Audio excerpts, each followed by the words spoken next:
早晨啊，大家好啊，又係我三哥啊。咁今日呢，我拍呢一段片呢，係特別咧為我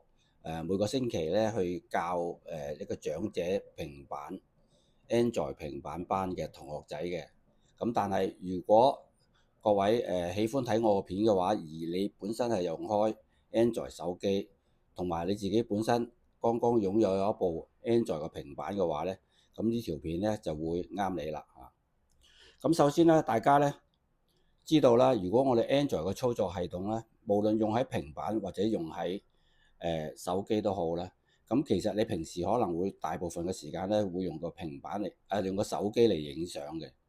咁喺 Android 嘅系統入邊咧，一般嚟講，你影咗個相咧係擺喺你手機嘅內存嘅某一個資料夾入邊喎。咁如果大家係用一部三星或者唔係三星嘅手機都好咧，咁你就可以用手機品牌入邊內置嘅一個叫檔案管理嘅 app 咧，就可以查到你自己拍嘅片或者影嘅相咧係擺喺邊度嘅。咁為咗示範起見咧，其實我早前咧就喺 Android 嘅 Google Play Store 入邊咧就揾到一個幾好嘅一個檔案管理嘅程式，就叫做 File Manager Plus。File Manager Plus。咁大家咧其實可以走去你嘅 Google 個 Play Store 嗰度咧，Google 個 Play Store 嗰度咧，你就喺你個平板同埋喺你個 Android 嘅手機嗰度咧，都同時下載咗呢個 File Manager Plus， 咁就得啦。咁譬如如果我而家示範啦，譬如打開我呢個 Android 手機，我呢個係一個三星手機嚟㗎，佢本身嚟講都有一個叫我的檔案嘅檔案管理程式。咁如果大家用開三星手機嘅呢一個我的檔案嘅話，你咪繼續用呢一個咯。但係如果你話好似我呢個示範呢個 video 嚟講，你想跟住做嘅話咧，你就可以下載呢個 File Manager Plus。File Manager Plus。好，而家我打開呢個 File Manager Plus 啦。咁我哋平時影嘅相咧係擺邊度咧？咁你打開咗 File Manager Plus 之後咧，其實你會見到好多個唔同嘅圖示嘅，我哋叫做英文叫做 icon 啦。咁最重要，大家睇到一個叫做內建儲存空間嘅。咁呢個其實就係你嘅手機嘅內置嘅儲存容量。你點落去咧，咁你要見到好多唔同嘅資料夾嘅。咁其中一個資料夾好重要㗎，對一個 Android 嘅手機或者平板嚟講，就係一個叫做 DCIM。咁大家點落去 DCIM 之後咧，其實咧你就會見到咧有好多唔同嘅資料夾嘅。如果你已經用咗部 Android 或者個手機平板好耐嘅話咧，咁最重要一個資料夾咧就係叫做 camera 啦。咁而呢個 camera 呢一個資料夾咧，其實就係儲晒你平板或者手機拍攝嘅同埋錄影嘅檔案嘅。嗱，譬如而家我點落去我呢個 Android 手機，我嗰個 DCIM camera 嗰度咧，你會見到好多照片啦，係咪？咁如果你要選擇照片嘅話，你點樣做咧？咁通常咧，我哋就係會撳住其中第一幅我哋想選嘅照片啦，好似而家咁，我撳住呢個大約1秒鐘，佢就會出咗一個綠色嘅，我哋叫做 highlight。咁 highlight 咗呢一個檔案話，即係話你已經選取咗呢個檔案嘅。咁你繼續可以咧去選取其他嘅檔案啦。選取其他嘅檔案咧，其實你就唔再需要撳實唔放手嘅，你就係點落去嗰個檔案就得㗎啦。咁你可以選擇影片啦、圖片啦都得嘅，冇問題。咁選完之後咧，其實咧大家喺下邊咪見到複製移動嘅。咁其實如果大家想將呢啲圖片或者影片，將佢喺你內置嗰個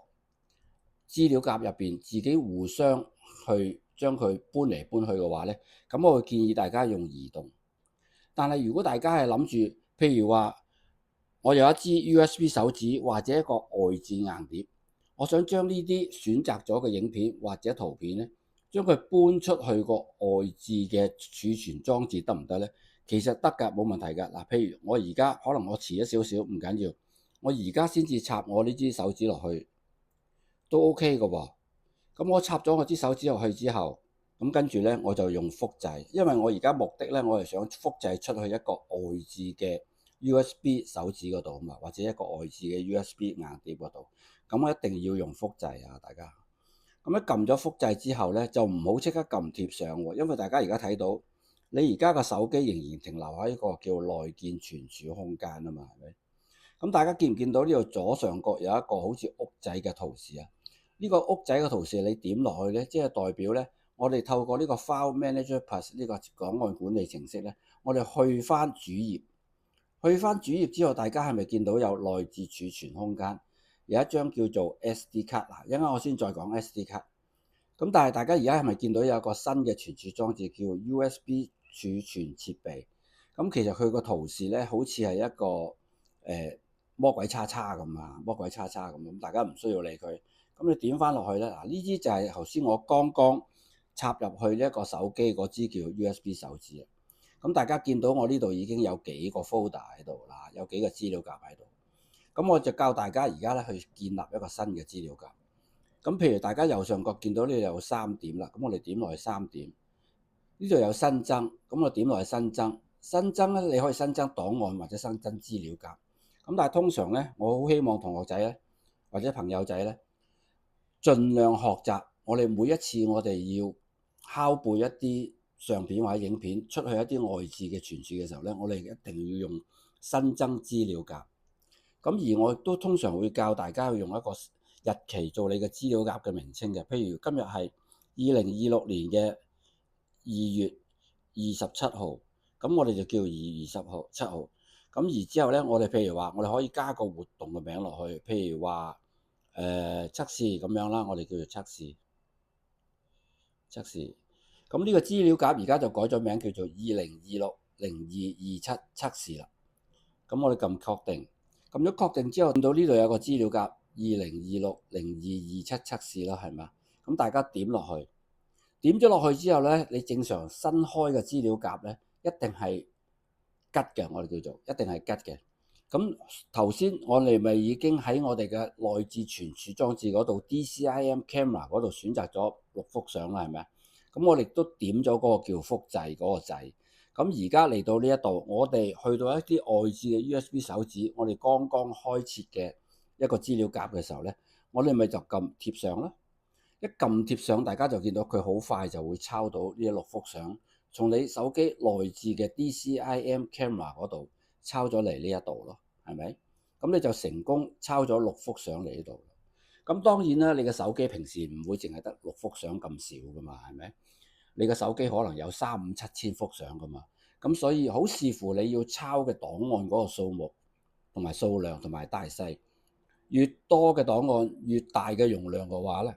佢抄嘅時間咧，當然會相對嚟講咧就會越長嘅。咁大家喺抄嗰個過程入邊咧，千祈咧就唔好走去掹嗰支 USB 手指或者個外置硬碟。如果咁嘅話，你可能會損害咗嗰個 USB 嘅手指，甚至可能有時咧會損害咗你個手機嘅內置存儲。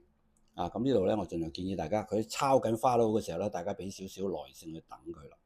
好啦，如果佢抄完之後咧，你就可以安全咁樣翻去撳個屋仔，翻去最頂先啦。咁我再解釋翻頭先呢度係個 SD 卡。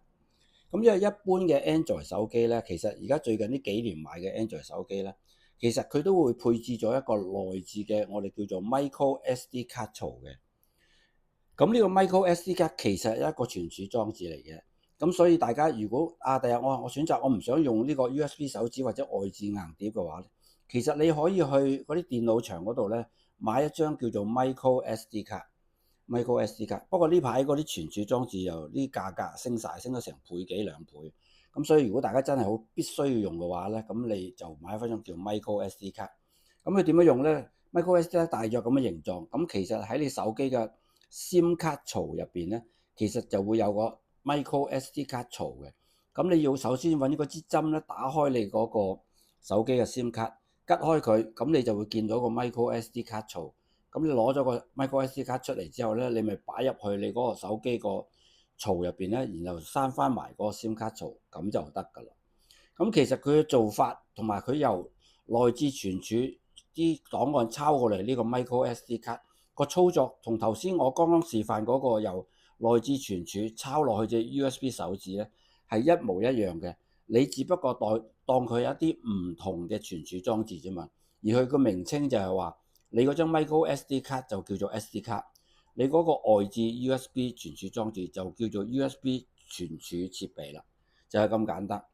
好啦，抄完之後你啊其實可以咧好小心咁樣掹咗嗰支存儲裝置之後咧，咁譬如話而家我買咗部平板，而我呢部平板買翻嚟嘅時候乜都冇嘅，係咪？咁我亦都好少，譬如拿住個平板咁大個平板走去影相或者拍片嘅，我通常會用手機拍片咁樣。咁你拍咗個影片或者個圖片之後咧，咁你咪可以透過呢一個，其實我哋叫做一個幾蠢嘅方法，幾蠢嘅方法。一陣間我再解釋一下點解呢個係一個幾蠢嘅方法。但係呢個方法對一啲50+或者上咗年紀嘅平板手機用戶就非常簡單，非常容易明白。咁我喺呢度由呢一度抄咗嚟呢一度之後，我咪將呢一支手指咪插翻落去個平板嗰個 USB Type C 嗰個插頭咯，係咪啊？一插咗之後咧，咁因為頭先我建議大家咧都喺嗰個 Android Play Store 嗰度下載翻呢一個 File Manager Plus 啊嘛。咁你咪做完之後，咁兩個做法，兩個嗰個檔案管理都一樣嘅話，咁你個操作界面咪一樣咯，唔使去再熟習另外一個操作界面咯。咁但係如果你係三星嘅用戶，你係啱三星手機，亦都係三星平板，你可以用呢個我的檔案去照翻頭先我示範嘅照做，不過佢個操作界面有少少唔同啫嘛。好啦，咁而家我打開個 File Manager Plus，嗱，同樣道理，大家見到嗰個操作畫面係咪一樣啊？一樣，只不過平板可能會闊啲，佢可視嘅範圍會廣啲。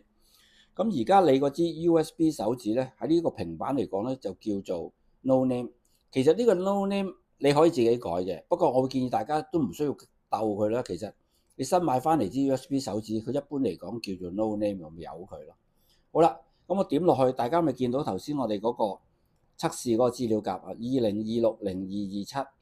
係嘛？咁你見到之後，你咪點翻落去咯。咁你見到頭先我哋從呢個手機抄落去嗰支 USB 手指嗰6個相片啦。咁我哋一樣道理啦，我哋就咁樣選擇啦，選擇晒6張相啦。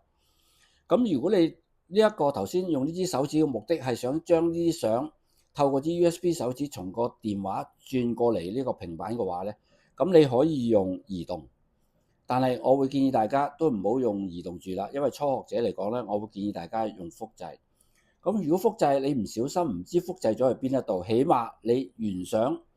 來嘅相唔會唔知唔見咗啊嘛。但係你用複製咪好處就係話，起碼就算我唔知擺咗喺邊度都好，我只不過複製咗多一個 copy 啫嘛。好啦，我哋撳複製，同樣道理啦。你而家仍然停留喺嗰隻 USB 手指嗰度。所以大家記住，我哋撳個屋仔，撳個左上角屋仔，我哋就揀翻我哋嘅內置存儲啦。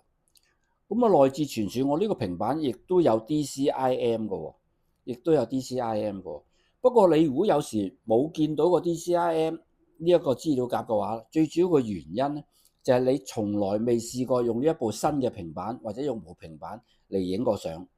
咁簡單啲，其實你就可以隨便打開個平板，打開個鏡頭，隨便撳一幅，咁佢就會幫你自動 create 咗呢一個 DCIM 呢個資料夾。喺呢個 DCIM 資料夾入邊，佢同樣有一個 camera 咯。同樣道理就係話，你曾經影過相或者曾經拍過片嘅話，你所有呢個平板嘅影片或者照片咧就會擺咗喺呢一度啦。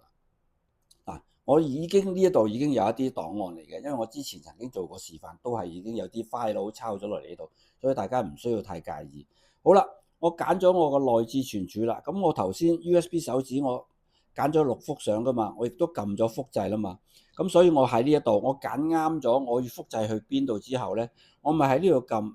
貼上咯。一撳貼上嘅話咧，跟頭先嗰啲相咧其實就已經抄咗喺度噶啦。不過因為我之前已經有啲相喺度啦，咁所以大家慢慢去揾翻出嚟。咁另外一樣嘢咧，用呢一個檔案管理呢個 File Manager Plus 咧，大家有一個設定一定要記住。首先咧，你第一次用嘅時候咧，一定要設定呢一個檔案管理。嗰啲檔案佢排序係究竟跟檔案嘅名稱咧，抑或跟佢建立嘅日期時間啊？咁所以喺右上角大家見到呢度有一個右上角個3點個標誌，左邊咧有一個設定類似設定嘅一個圖示。咁大家撳落去，你就會見到呢度左下角呢一度咧有一個叫做排列。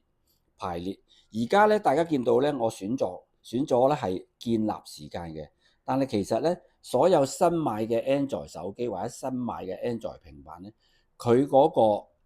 檔案排列咧係跟名稱嘅。嗱，而家我哋再試一次。頭先我就撳咗檔案名啦，而家咪檔案名咯。咁所以我會建議大家一定記住，用呢一啲檔案管理嘅話，第一件事咧就要將嗰個檔案管理嗰啲檔案排列咧係根據建立時間，同埋要係倒序喎，倒序，即係話個三角係向下嘅。呢度大家見到有建立時間有兩個，一個係向上嘅個三角，一個係向下嘅。咁所以大家記住要揀建立時間倒序。一建立時間倒序嘅話，大家會見到咧，你最新嘅影片、最新嘅照片拍攝咗或者抄翻過嚟嘅時候咧，都係會顯示喺最頂層啊，最頂層。咁你咪唔使揾一啲，如果你最新嗰啲影相，如果你原先係根據檔案名稱嘅話咧，有機會咧，你最新拍攝嘅影片或者照片咧，就會喺個檔案管理嘅下邊啊，好下好下。因為如果你部手機或者平板有好多個檔案嘅話，你咪有排去吞上去咯。咁所以大家記住啦。今日嚟講咧，我介紹呢一個 video 咧，就係話點樣將一啲檔案從手機透過支 USB 手指轉過一個平板，或者調翻轉，同樣道理，透過一個 USB 手指從一個平板將啲檔案抄過去一個手機。咁其實如果大家多啲練習同埋試多啲嘅話咧，其實個操作其實非常非常之簡單。無論你係咪用呢個 File Manager Plus， 你總之用任何一個檔案管理嘅 App 嘅話咧，你嘅做法都係咁樣做。今日我介紹呢一個 video 咧，咁我希望除咗幫到我自己教平板班嗰啲同學仔之餘咧，我亦都希望如果朋友仔你係擁有 Android 嘅平板同埋 Android 嘅手機嘅話咧，咁你就可以參考呢一個 video 多啲練習嘅話咧，我相信咧大家就好快可以熟習咗呢一個將檔案備份或者將檔案抄去由一個儀器抄去另外一個儀器嘅操作啦。咁多謝大家收睇。